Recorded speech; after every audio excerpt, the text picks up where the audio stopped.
5 years old, FALTA, winners and losers. Mostly it was about preaching, which meant talking to people about the Lord J and his plans. Because J witnesses were banned by the communist regime, they couldn't talk about the Lord J with people the same way they did in countries where J witnesses were recognized by the state as a religious organization. There was no preaching door to door, house to house, no standing on corners as people passed by, offering them the magazines The Watchtower and Awake or other literature. Everything had to be done secretly, and preaching the glad tidings was no different.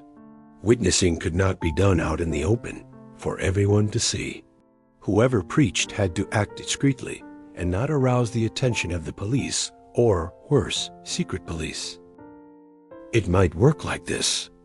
On the way home from work, your typical citizen of the Czechoslovak Socialist Republic stops for a moment in front of the shop window of a state-owned store and dreams of having a product that was just then available. He usually doesn't notice it when another person approaches the same window, looking very alert and guarded, and shows the same interest in the same product. If he does notice this average citizen, he will be even more surprised when the unknown man or woman not only starts talking, but starts talking to him. He never would have guessed that on that dreary day in that dreary town, someone would scandalously disrupt the dull inner peace of a fellow undistinguished champion of the latest 5-year plan. It's very strange, if not suspicious. Many citizens of Czechoslovakia would quickly cut short their consumer salivation and flee, without a word, for the safety of their prefabricated apartment. If he doesn't, he will have to respond to the stranger's remark. He doesn't grasp what was spoken because he's in shock that something was spoken at all, so he asks him to repeat it. The stranger repeats his or her words. It's always something about the product, always carefully crafted to elicit a response other than a simple yes or no. Unless the citizen of Czechoslovakia suspects something uneasy about the stranger's friendliness and slips away on some pretext, he will let his guard down and take the bait. A well-trained preacher of J witnesses deftly continues the fulfillment of the evangelical mission. Of course, everything depends on empathy, intelligence, knowledge, skill, and eagerness, not to mention to what extent the established rules are applied. But the proven instruments of preaching have always been build a common foundation, overcome initial objections, and direct the conversation towards the testimony of the Lord J and his intentions with mankind.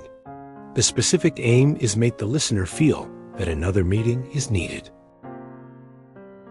Ideally, the citizen of Czechoslovakia considers this topic so interesting and significant that they agree to meet again.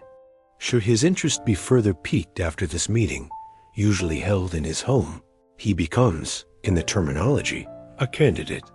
Should his interest prove to be so deep and lasting that he wants to learn everything about the Lord J, his organization and rules for humanity and plans for our age, and there is no suspicion of his having links to the state police or similar serious obstacles, then, with the permission of the elders, a study program will be launched for the new candidate.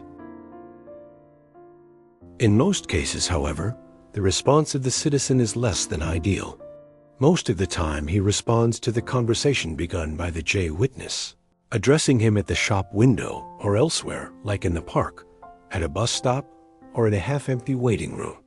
The conversation continues, but only up to the point where the J witness makes his religious purpose clear.